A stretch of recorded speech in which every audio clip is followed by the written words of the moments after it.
Upako wa Bwana uwe juu yenu.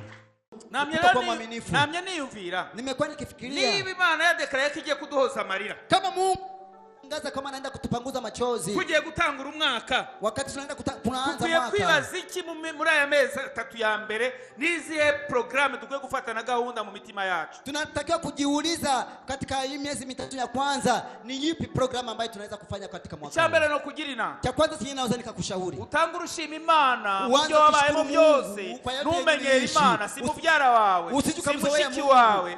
Uyihimbare no mubyo ibonye yabanye nawe mu bikugoye. Umufurahishe kwa yale ambayo uliona Mungu akijitokeza kwa yale yenye kuna kusumbua. Jozo menyere ndi pastor wawe urakwiye no kundyamaho nangora. Mimi unizoee mimi mchungaji wako naweza kunilalia hata kunilalia lakini siju kamzoea Mungu.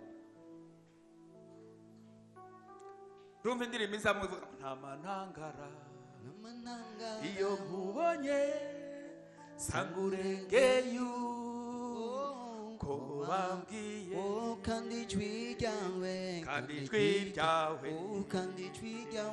rindutira amajwi yose namanumva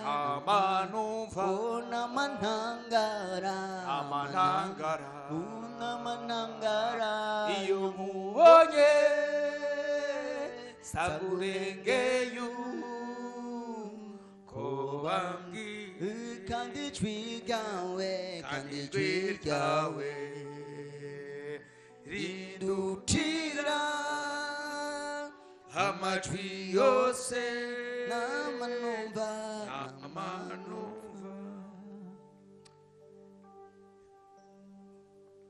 Ariko niyumvira Imana idekaraye kuduhoza amarira.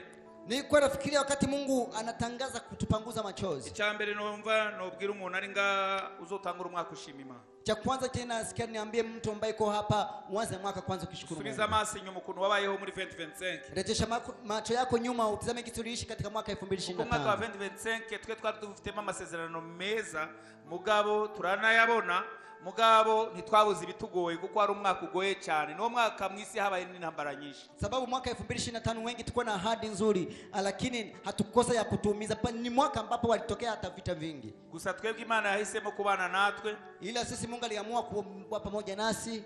Cha kabiri numva no kugira inama ndiko ndaheraheza. Kingine ambacho naweza nikakushauri niko namalizia. Kora vision y'akazi kawe Imana ihorihezagira ibikorwa by'amaboko yacu na amafaranga azamanuka ngaje muri konte yawe utakoze ivyo ngivyo ubimenye karuko bimeze. Imana izocinzira hanyuma ukore hezagira iminwe yawe.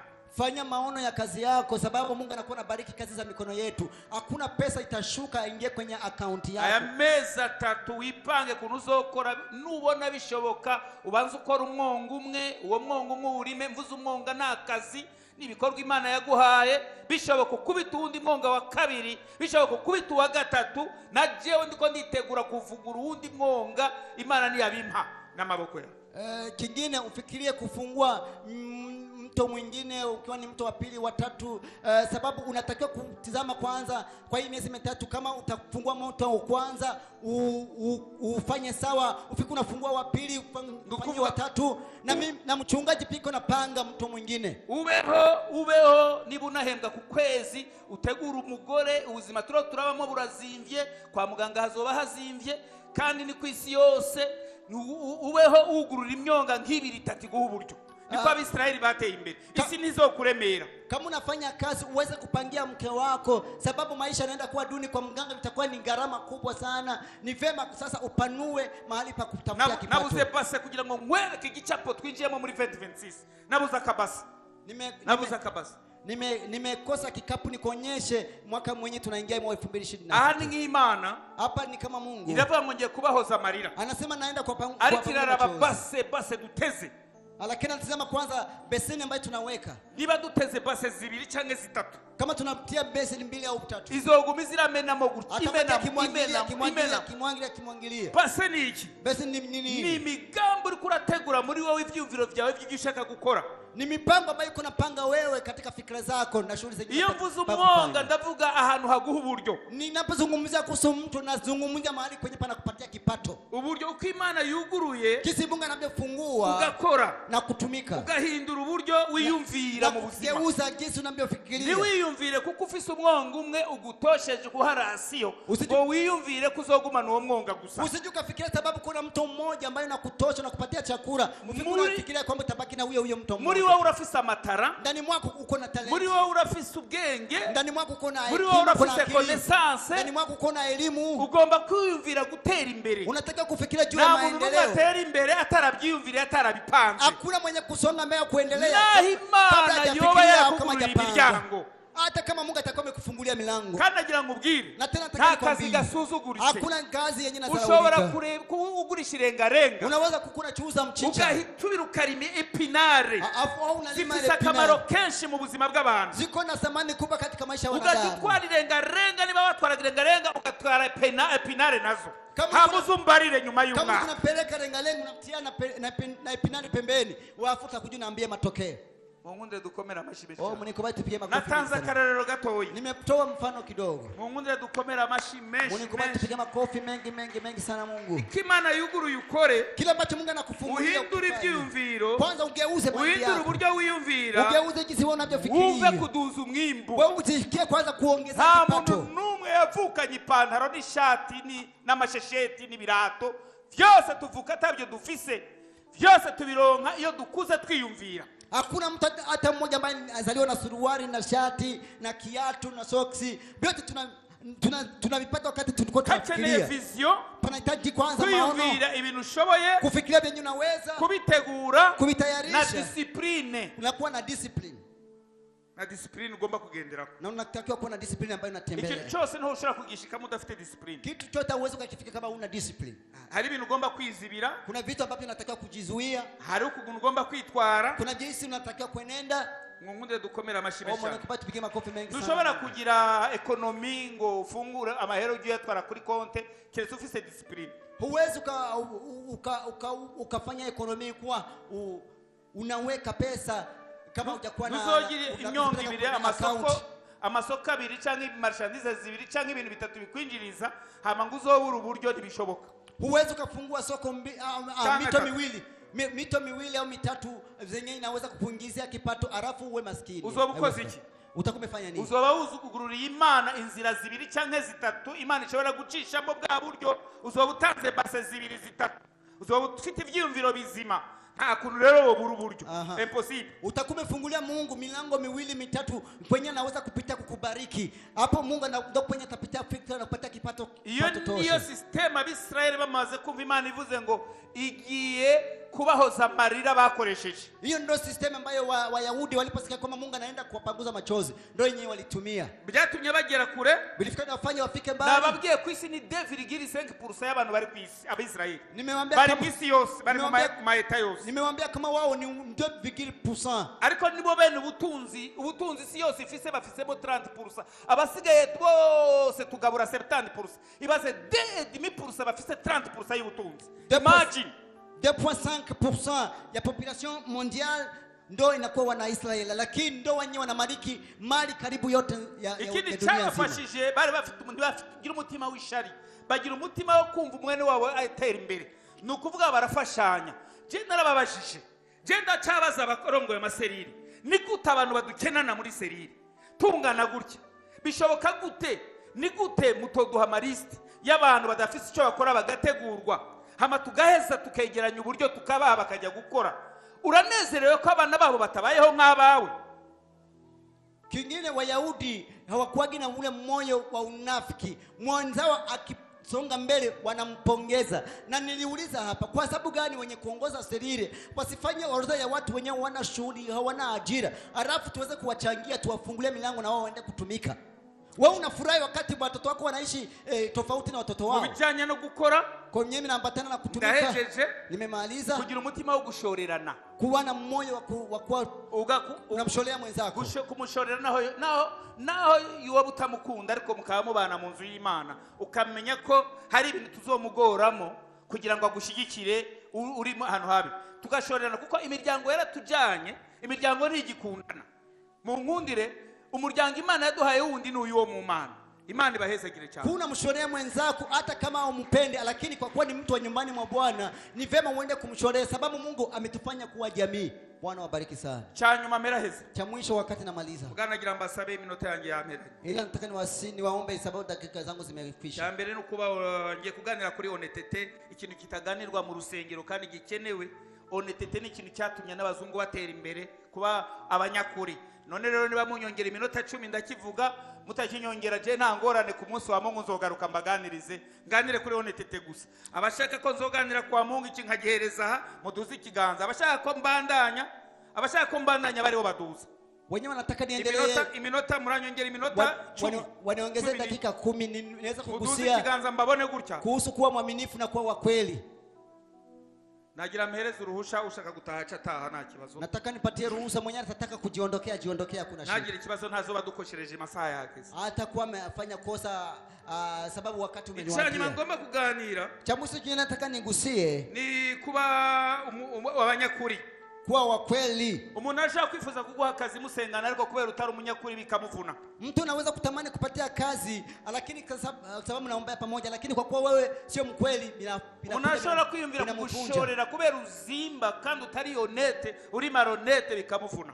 Mtu anaweza kufikiria kukushorea biashara lakini kwa kuwa wewe ni mtu mwenye anatia bei kali na tena si kweli. Muri uyu mwaka wo guhozwa marira ndashaka wipange kuba umuntu honete. Lakini nataka nikwambie katika mwaka huu wa kupanguza machozi nataka nikuombe ujipange kwa mtu ambaye ni mkweli. Uno munsi ndashaka kuganira avantage y'umuntu yamaze kumenya agaciro ko kuba honete. Leo nataka nigusie na nigusie mtu au faida ya mtu mwenye amejua kuwa mtu mwaminifu au kuwa mtu mkweli. Kubaho uri umunyakuri. Kuishi kuwa mkweli. Daboro kuba umunyakuri bishobora umeze gute? Sasa kwanza kuwa mkweli unakuwa ni mtu wa aina gani? Ubiba iyo wagize mahirwe ukavuka ku bavyeyi bakunda ukuri bahora bagukubita ubeshe bakabikwigisha ukiri umwana muto, cyangwa wewe wakura wakuva ijambo nk'iri ugafata ingingo. Utafashe ingingo ntibikunda kuko iyo deliverance Imana ntiyigukorera uzoga muri maronete. Unakuwaga mkweli wakati ulizaliwa kwa wazazi ambao kabisa wakati unasema uongo wanakuchapa wanakupiga fimbo, au wakati umefundishwa neno la Mungu na hilo neno la Mungu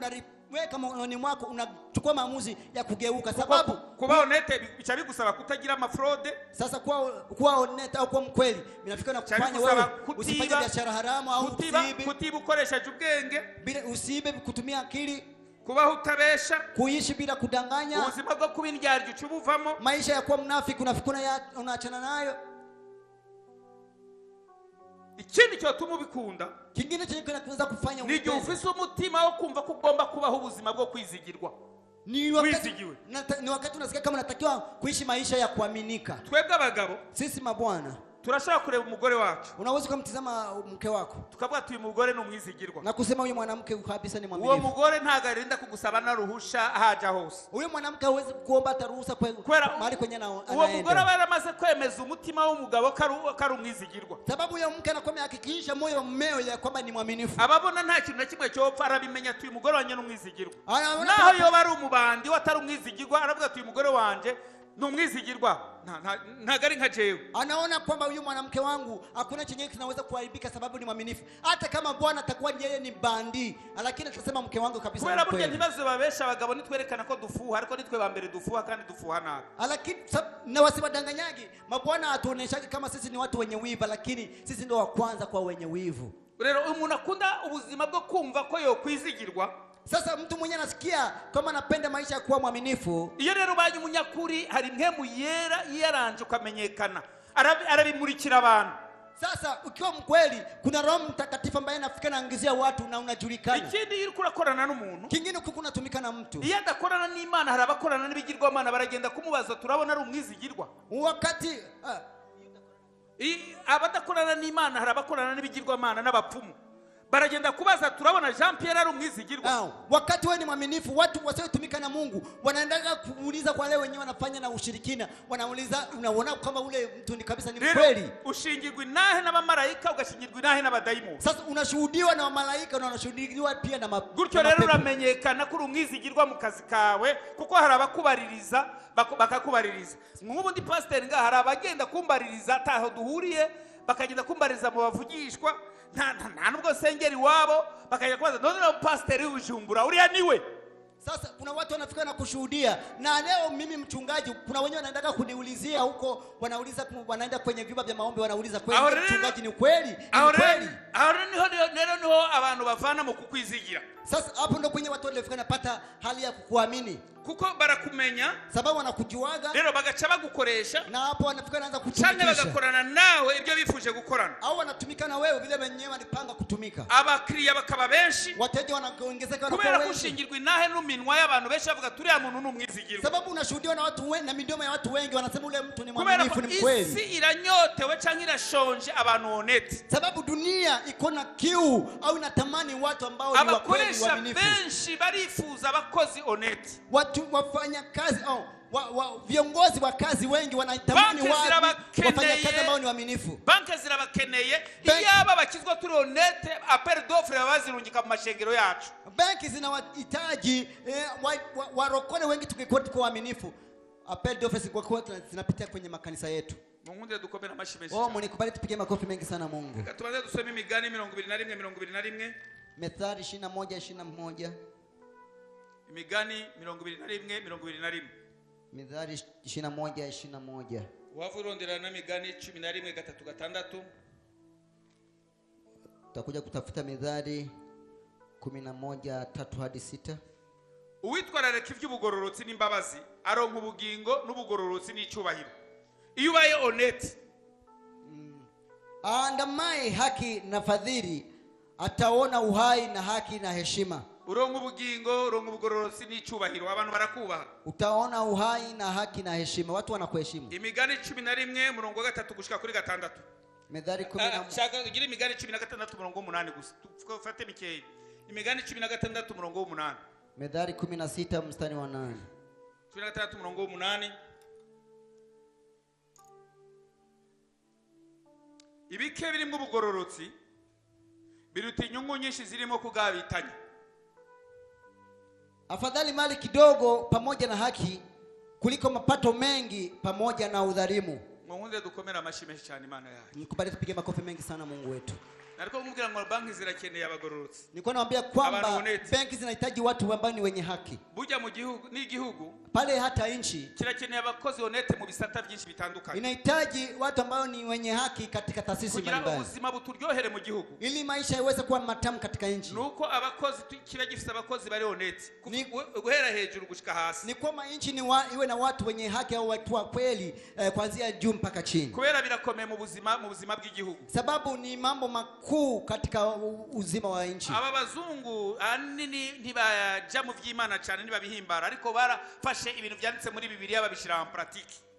Wazungu kawaida waingiaji sana katika mambo ya Mungu, hawamfurahishaji Mungu, lakini walichukua mambo ambayo yameandikwa wakayaweka sawa katika ulimwengu. Abagwiza tunga bose barazi ko batera imbere mu gihe afite abakozi 2-3 bacunga imari yabo babizigirwa. Matajiri wote wanajua kama wanasongaga mbele wakati uko na watu 2-3 ambao wanachukanga vizuri sana mali yao. Bari responsable, bari honete, nico gituma ubona nibura umwizigirwa kukaza ubona ufise igikundiro, nta kindi gikundiro n'ahandi kiva. Na ndio sababu unaonaga kazini kama wewe ni mwaminifu, kama wewe ni mwenye haki, unakuwaga na hali ya kupendwa sana. Urumva rero yuba honete ciza cyavyo. Unasikia kama ukiwa mkweli, nimwe mu nzira ushobora guhereza Imana mu bihe byo kwishurwa n'Imana cyangwa byo guhemburwa n'Imana, Imana igacishamo igikundiro n'ubutunzi. Ni mojawapo mwa njia ambazo unamweza kumkabidhi Mungu wakati Mungu anataka kukurejeshea, anapitia na kupatia mali na vinginevyo. Ubu honetete ubutanze inzira Imana yocishamo ngo yugurure umugisha urimo igikundiro. Kuwa mwenye haki unakuwa umefungua njia ambayo Mungu anaweza kupitia kukupatia mali na kupendwa. Honetete kuba umunyakuri, kwa mkweli, ni kimwe ubutanze inzira Imana yocishamo na connection nini yotuma uhozwa marira biciye ahantu utopfushitse. unakuwa umefungua na connection ambayo Mungu anaweza kupitia kukutanisha na watu, alafu akuweze kukubaliki. Rero muri uyu mwaka wa 2026 sasa kwa uyu mwaka 2026 kuendelea turakeneye honestete, tunahitaji kwa kweli. Ni chigwa kitigisha mashengero menshi, ni somo ambalo halifundishwa na makanisa, ariko nk'abakizwa turagikeneye, lakini kama warokore ni kugira ngo tubane n'Imana mu byo tuyisaba, ili tuweze kukaa pamoja na Mungu kwa yale ambayo tunaomba. Ndabifurije kuba honete muri uyu mwaka wa 2026, na watakieni kuwa wenye haki katika mwaka 2026. Umuntu ari honete imbere y'Imana, mtu ambaye ni mwenye haki mbele za Mungu, abari karite ikomeye cyane ituma Imana imuha ubwenge, inakuwa ni sifa kubwa sana, bituma Imana imuha ubwenge bwayo, inafikira afanya Mungu anakupatia hekima yake, ikamuha ubuntu, na kupatia uvanze no kwitanga, na kupatia neema ambayo inakuwa pamoja na kujitoa, kandi kwisi bacha bakwitinya nka mugayo. Na tena katika ulimwengu anafikira ngiyo imigabo dukwiye gufata mpera heza ijambo ry'Imana mu nkundire subire kuri titre, ngiyo imigabo dukwiye gufata mu ntango z'umwaka wa 2026. Ndizo hatua ambazo tunatakiwa kuchukua mwanzoni mwa mwaka 2026. Nkundire bereze mbabwira kandi batunga urutoki iti Imana igiye guhoza amarira ya benshi muri mwebwe, amavuta y'Imana babeho n'icubahiro.